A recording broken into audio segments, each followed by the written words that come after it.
السلام عليكم، اهلا يا حلوين، عاملين ايه؟ يا رب تكونوا كويسين وفي احسن حال. كل سنه وانتم طيبين. النهارده تاني يوم العيد، حابه كده اشارككم اليوم بتاعي النهارده. والنهارده انا هقضيه مع اخواتي زي ما اتفقت معاكم في رمضان. النهارده هنقضيه معاهم، وان شاء الله نصور فيديو مع بعض كده وهم كمان مستنيينكم. فاحنا لابسه دلوقتي وجاهزه ونازلين، فتعالوا بقى بينا نروح هناك ونشوف هنعمل ايه. يلا بينا. جيت البيت يا بنات هنا عند ماما، وتعالوا نقتحم المطبخ. كالعاده ساره عامله لنا اكل جامد. ازيكم عاملين ايه؟ كل سنه وانتم طيبين، بتسعد عليكم يا رب وتكونوا خرجتوا معاكم زينا في البيت. يا عتشي ما رحتش في حته. لسه جايه البيت دلوقتي، ولقيت ساره بقى عامله لنا اكله انا سمك. قلت لكم استنوني تاني يوم العيد اوعوا تنسوا. لا انا كنت قايله له فعلا ان احنا هنصور النهارده ان شاء الله. تاني يوم العيد نقضي كده اليوم مع بعض. امبارح بقى قضيت اليوم عند حماتي ورحت صليت العيد. ما صليتش ليه؟ لا صليتوا العيد ولا لا؟ انزلوا اكتبوا لنا في الكومنتات عملتوا ايه اول يوم. انا بالنسبه لي قضيته اول يوم عند حماتي، والنهارده بقى جايه متاخر. جايه الساعه 10. خلاص بقى جايه الساعه الفضايح 10 بالليل، إيه جايه ده؟ تاكل سمك الساعه 10 بالليل. يا جماعه يرضيكوا؟ بنعوض انا رمضان. بتضايق من المواضيع دي، ما بحبش الانتظار. بنعوض اللي حصل في رمضان. المهم ساره ايه عامله لنا سمك. تعالوا نشوف عامله سمك ايه. قلت اعوض بقى رمضان وقله النوم بتاعت ليله العيد وامبارح، فقلت بقى ننام براحتنا ونسهر براحتنا. وسهر صباح عادي خالص، احنا مش ورانا حاجه دلوقتي. السمك ده مش من القاهره. ده بولتي. لا مش بولتي. امال ده ايه؟ والله مش بولتي، عندنا ما يتنسيش شكله. أمال ده ده إيه؟ مش بولتي. طب وده ايه؟ مش بولتي. طب ده ايه؟ مش ناسيه اسمه طيب. انت جايباهم منين؟ من اسكندريه. يا سلام. السمك مش من القاهره يا جماعه، السمك من اسكندريه. هو الراجل طبعا كان بيقول لي الاسامي بتاعت السمك وانا بجيبه. هي عقبال ما جت القاهره كانت نسيت. نسيت بقى الاسامي كلها يعني، كله نسيته يعني. تقريبا فاكره بس نوعين سمك، 3. الباقي مش فاكره. رز صياديه. لا انا ما اعرفش. طب انا مش عارفه الانواع اصلا. الفرن انت عارفه انا بحب الحاجه في الفرن. والجرجير والسلطه الخضراء. هو ده هو انا عامله سمك في الفرن، بس ده سمك مقلي. ده اللي هو ده. لا ده سمك وده سمك. ده نوع وده نوع.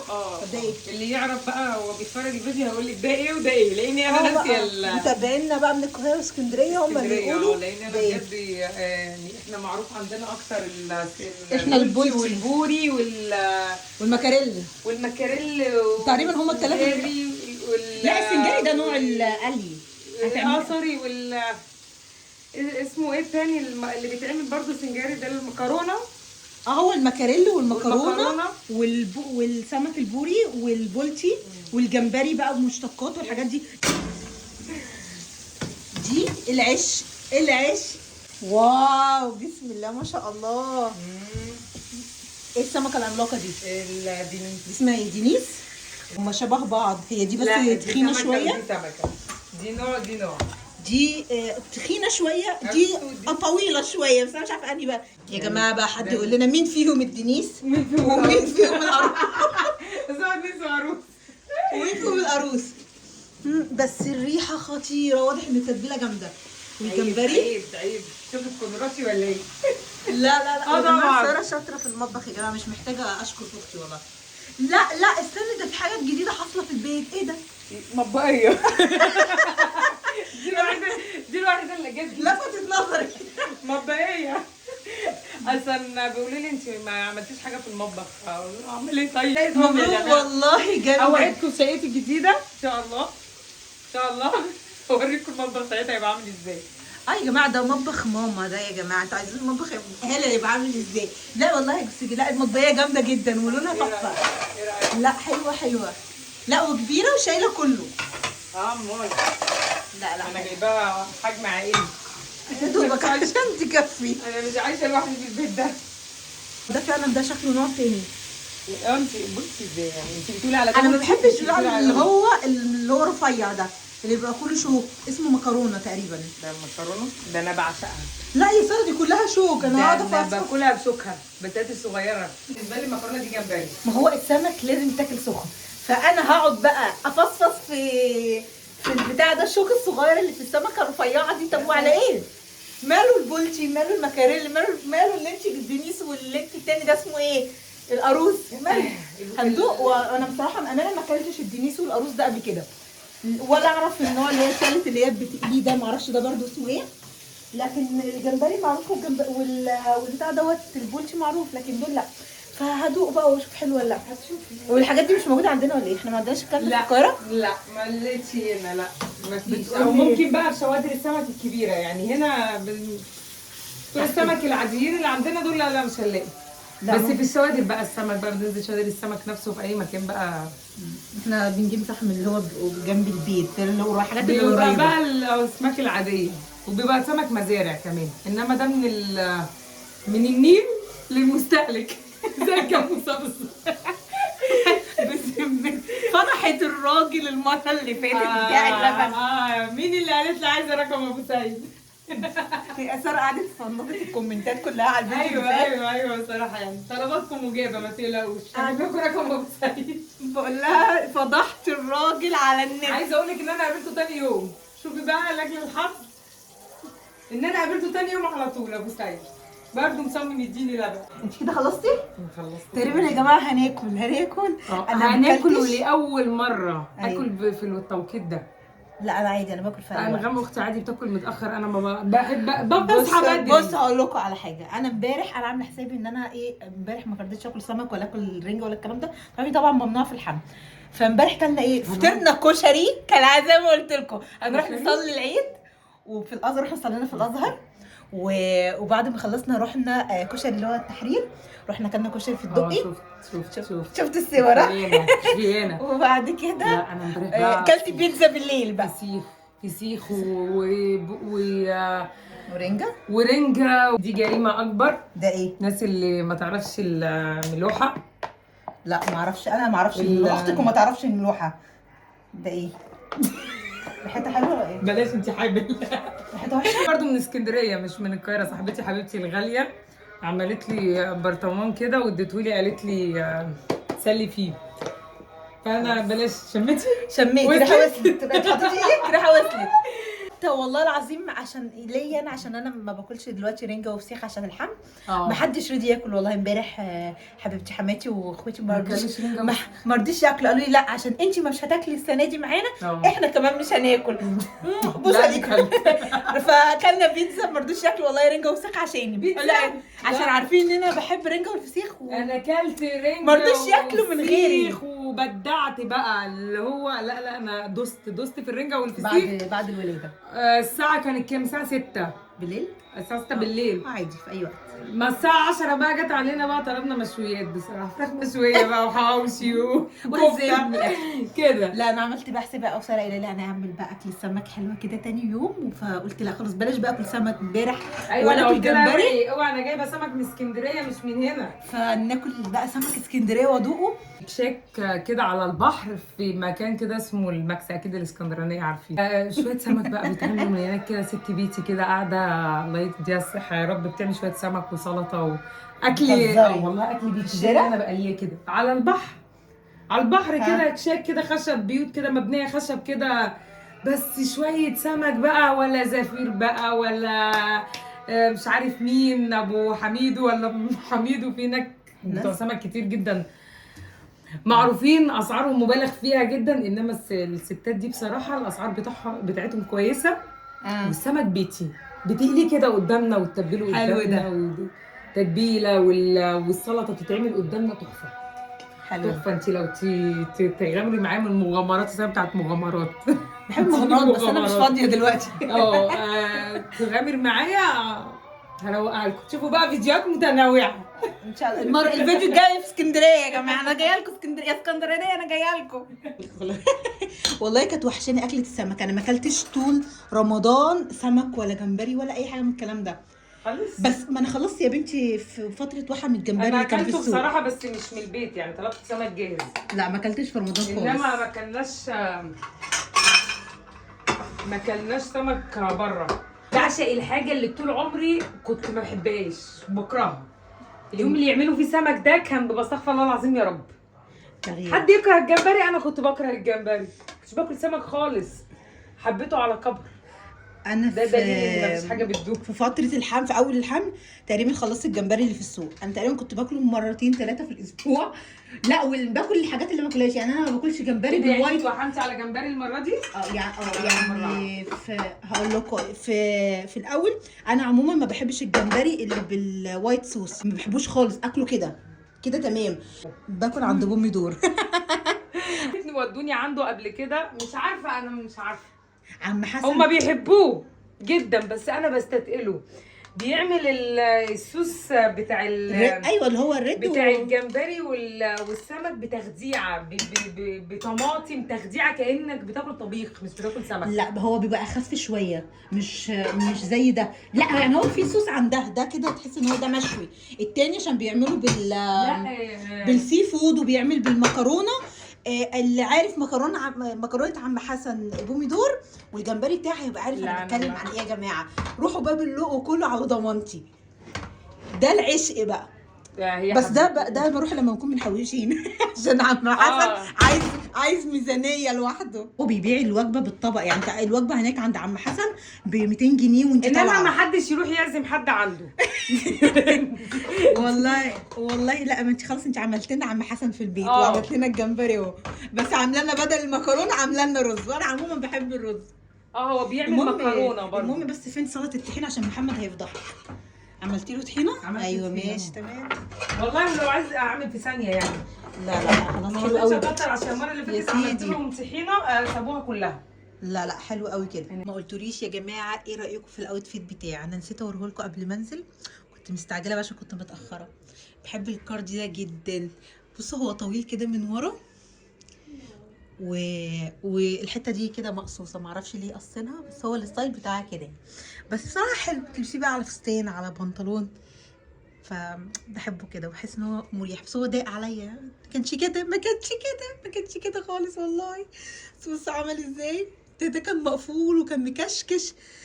تغيرات. المهم ايه، قلت اوريك لابسه كده اللي انا لابساه وتعالوا شوف ساره بتعمل ايه. لسه بقول لساره بغيب ارجع الاقي حاجه جديده. حاطه ورد ومفروشات جديده. قفشت كده. ايه رايكم يا بنات؟ لا قولوا لي ايه رايكم في الطقم ده، والله العظيم عجبني جدا. يعني الابيض؟ نعم البيضات اسكندريه والله بس اكيد في منه هنا، يعني اللي موجود هناك موجود هنا، بس انا جايباه من اسكندريه. لا بس عجبوني خامتهم حلوه، قطيفه شويه في ساتين وورد وحركات ومظبطه البيت عشان العيد. عيد بقى يا جماعه، عيد لازم الواحد يلبس حاجه جديده ويحط حاجه جديده. انا بحب كده والله العظيم. ده تعود، هو تعود على كده من زمان. لازم تاتش. لازم حد يحط تاتش كده يحس بالتجديد. يا جماعه كلنا اكله السمك وتنحنا. لا بس الاكل كان حلو. السمكه الوحيده اللي ما عجبتنيش السمكه اللي كانت القاروص القاروص ما عجبتهمش. القاروص في طعم غريب، ريحه غريبه. ما لا القاروص هما ما حبوش طعم لحمها، حبوا الدنيس اكتر. لا ما حبيتهاش. والتانية السمكه الصغيره برضو كانت حلوه، بس ما اعرفش برضو اسمها ايه. المهم لا تسلم ايديك عقبال كل سنه. لا حالا بنقول ايه جوه؟ ايه بتقول انا بحب اقعد في البيت وما بحبش اخرج كتير، وبحب اقعد في البيت واستجم كده مع نفسي. مسؤوليات مش فاضيه. مش فاضيه والله. انا بقول لها لا انا ما بعرفش، بحب الاستجمام برضو يعني بحبه، بس بحبه في اوقات معينه وتملي الاوقات دي لما بقعد استجم مع نفسي بيحصل لي حاله من حاله النكد. لسه بيقول بيجي لي ليه الواحد يقعد مع نفسه عشان يكتئب؟ الواحد يقعد مع نفسه عشان خاطر يفضي دماغه ويسترخي ويقعد يسمع حاجه بيحبها، يتفرج على حاجه بيحبها، يتكلم مع حد. لكن انا اقعد لوحدي عشان اقعد اعيط واكتئب؟ يا جماعه قولوا لها حاجه المكتئبه اللي قاعده جنبي دي. عشان كده ما بقعدش لوحدي، ما بعرفش اقعد عشان لوحدي خالص.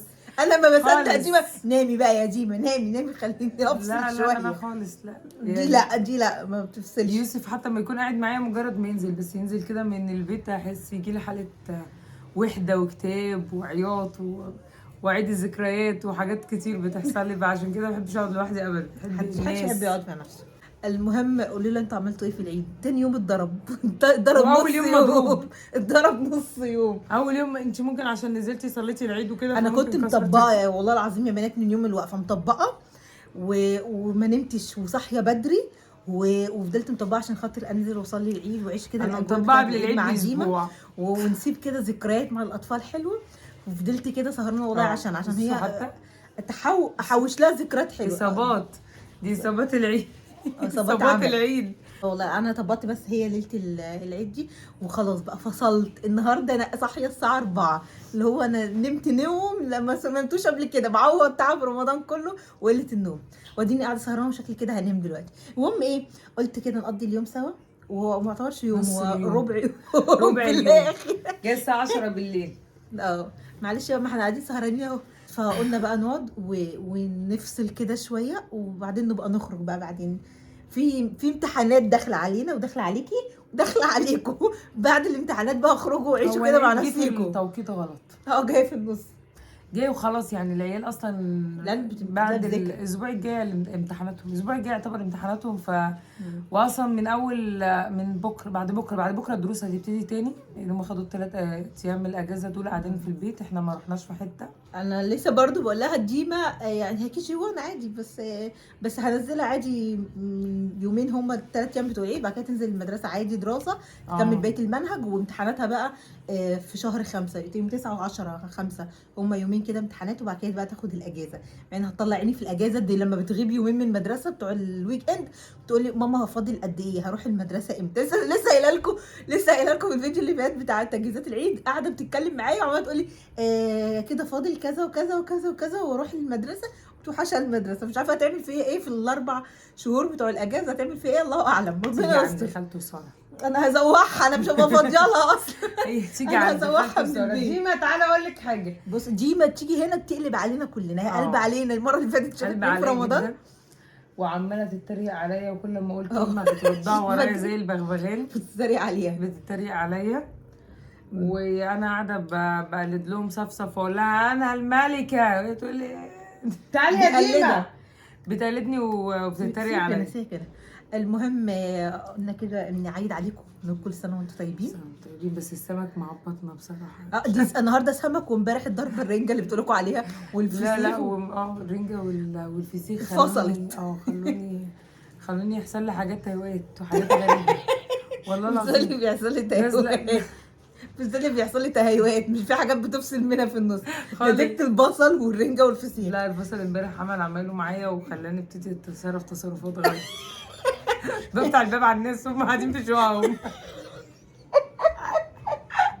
والله العظيم، لدرجه ان انا سقطت دور، فراح واحده قريبتي فداخله بعشم قوي قوي، تريني بفتح بشقه ناس تانية ما اعرفهمش اصلا، عمري ما شفتهم قبل كده. والناس مش قافله الباب. لا المره دي هم غلطانين. حكايه يا جماعه اقفلوا بابكم كويس. انت كل مره وانا بس البصل. لا ودخلت لقيتهم قاعدين بقى براحتهم بقى وكت وبتاع، فهم اتخضوا مني زي بصوا لي بقرف كده.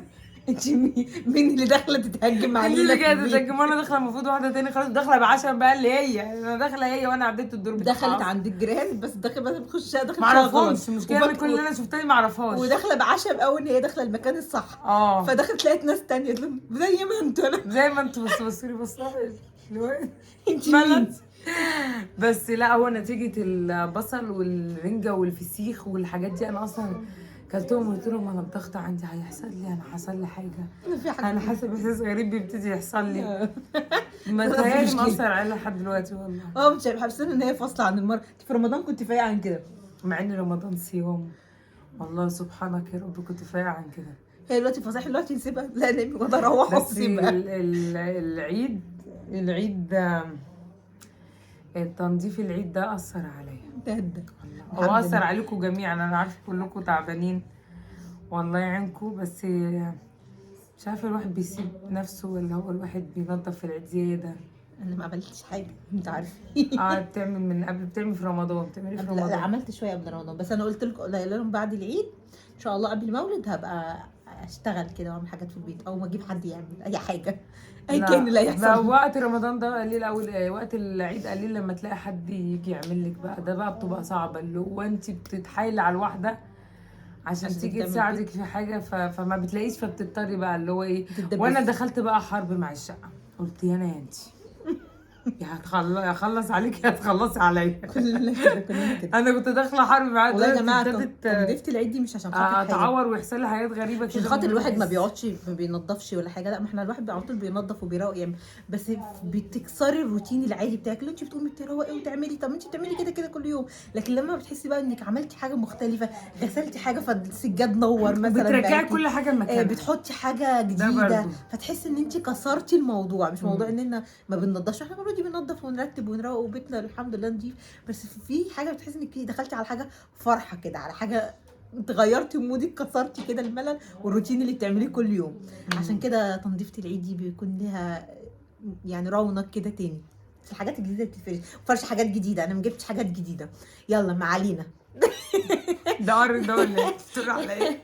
بس ما فيش وقت اصلا، فانا مشكلتي بقى بقعد بمزق. انا اتقرع عليا. شفتني في الفيديو إيه؟ الاولاني على ايه؟ كنت فرفوشه كده ونعنوشه وعماله اضحك واهزر والله لحد انا دلوقتي اتقرع عليا. بقول لها انا لحد جالي دلوقتي هبوط من اول ما قعدت قدام التليفون دلوقتي كده في هبطان، مع اني انت قاعده روحي باكل نامي، من بقول بدري. لهم روحي نامي، اقول لها روحي نامي، روحي نامي، الوقت اتاخر، روحي نامي وانا اروح انام. لا مش نوم، ونتقابل ان شاء الله مش في نوم مناسبه والله. جايه انا تانية. امبارح نايمه الساعه كام؟ نايمه الساعه 5 ولا 5، كنت 5 نايمه 5 الصبح. مش نوم، انا طبيعتي ان انا بنام ايا كان، مهما انام متاخر انام 5 انام 6 الصبح 12 الظهر المنبه دماغي بيشتغل. فهي حاطه منبه جوه. بصحى لوحدي، مستحيل انا لو دخل عليا اخر النهار كده يجي حاله اكتئاب. انت بتكتبي، انا كائن ليلي، بحب الليل، ببقى فرفوشه بالليل، الصبح استغفر الله العظيم يا رب. عشان كده تلاقيني بالليل ببقى مبسوطه قوي. لا انا عكس الصبح لا، الصبح ده حاجه كده فصيله، لا. لكن انا كائن ليلي، احب الليل وسهر الليل وقعده الليل، فعشان كده عادي بعيش حياتي اعمل كل حاجه بالليل. كل حاجه بالليل انا لا، دي انا لا عكسها. انا الصبح انا نمت. النهار عندي ده النهار عندي ده النهار سبحانك يا رب، ربنا قال كده. المهم بس هما بيمشوا عكس الموضوع، بيناموا ايوه دي في صح، احنا النهار. اللي غلط. انتوا اللي غلط والله فعلا. ولسه بس بسهر برضو، مش معنى ان انا كده ان انا بسهر، بس لا انا بسهر الفترة دي، انما انا قبل كده كان اخر الساعة 10 11 زي الكتاكيت انام. انا لو نمت الساعه 9 10 دي ممكن ساعتين واقوم افضل قاعده عليها للفجر، حتى لو مش نايمه خالص، وافضل قاعده لا كده عادي. انا فليه 10 واصحى 10. خليني قاعده بكرامتي وانام براحتي عشان اخد كفايتي من النوم وانام براحتي. والله ما كنتش بنام، انا الحق انام لي شويه قبل كلها فتره، ومش هنام الليل ولا نهار ولا ليل، فسيبوني انام لي الفتره دي شويه. المهم يا جماعه، الموضوع بيبقى اريح. قلنا كده نعيد عليكم كل سنة وانتم طيبين والله، وعيد سعيد عليكم. وتسلم ايديك كلتوا على الكحك السمك. والبسكويت ولا لسه؟ صدقني ما اكلتش كحك. قلت لها كل ده انا كلت بسكوت بالشاي بحليب اساسي، ما صدقت عشان دي كوبايه شاي بحليب دي، لكن ما كلتش كحك. وبيتي فور كلت واحده بيتي فور وغريبة، وواحده غريبه. الغريبة. كلت واحده بس والله، واحده وواحده. لا. الكحك لسه ما دوقتوش، الغريبة لما بحب. اروح له هيروح مني فين؟ مش من وقته العيد قوي. لسه طويل، والبونبوني والبتاع ده انا مظبطه لكم الدنيا يا جماعه. لا ساره بصراحه مظبطانا النهارده، صارفه مكلفه. مظبطانا النهارده بونبوني وكحك وشوكولاتات ومظبطانا على الاخر. صارفه مكلفه. جايبه لنا اكل مخصوص من اسكندريه عشان تعملوه لنا، يعني ما بتحصلش. يعني انا قلت لا ما تحصلش دي والله، لو رحت كل يوم اجيب لكم اكل نروح من غير عيب. احنا نرغي معاكم كده، ساره عايزه تسلم عليكم وتشكركم. شكرا جدا على كل الناس الحلوه اللي قالت لي كلام حلو وبسطني جدا والله، ونفسي اعمل لكم صفحه زي ما انتم عايزين، بس الوقت بس واخد على مش الموضوع فاضية. اكتر.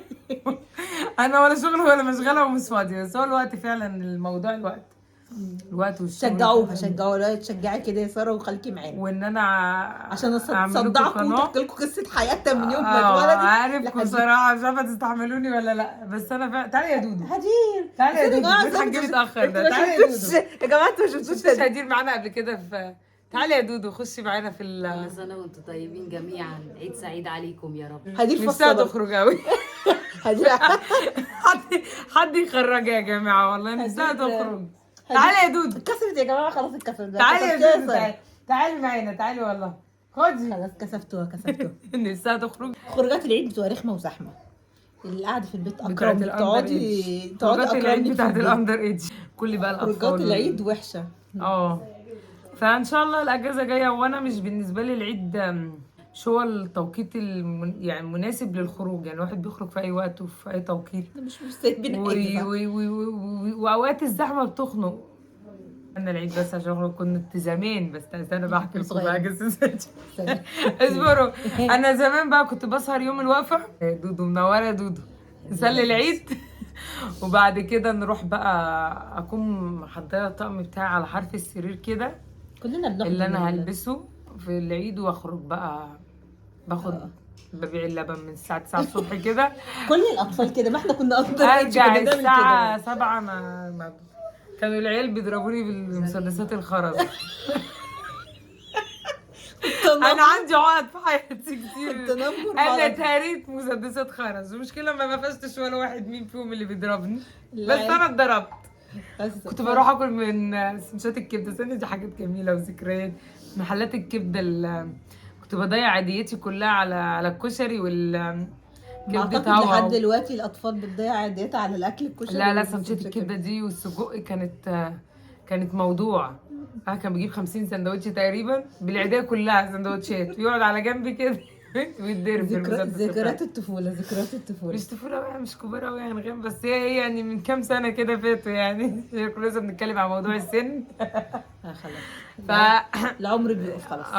فالعمر وقف في حته كده والحمد لله. المهم يا جماعه، عايزين نسيب كده على خير، وانزلوا اكتبوا لنا كده في الكومنتات عملتوا ايه في العيد وقضيتوا العيد ازاي، واقترحوا عليها اماكن تخرج فيها، لان هي زهقانه لا الفتره مغامرات دي. مغامرات تعملها حاجه كده مجنونه. قالوا لي روحي دريم بارك، قلت لهم ما بحبهاش، خلاص بكرهها، بقى احنا دريم. ما لقيتش حاجه اقوى من انا بروح دريم بارك قالوا لي قد خشي كده. بيت الرعب كمغامره، دخلت ولا هزني خالص. بتقول للراجل وسع كده بس عشان ورا.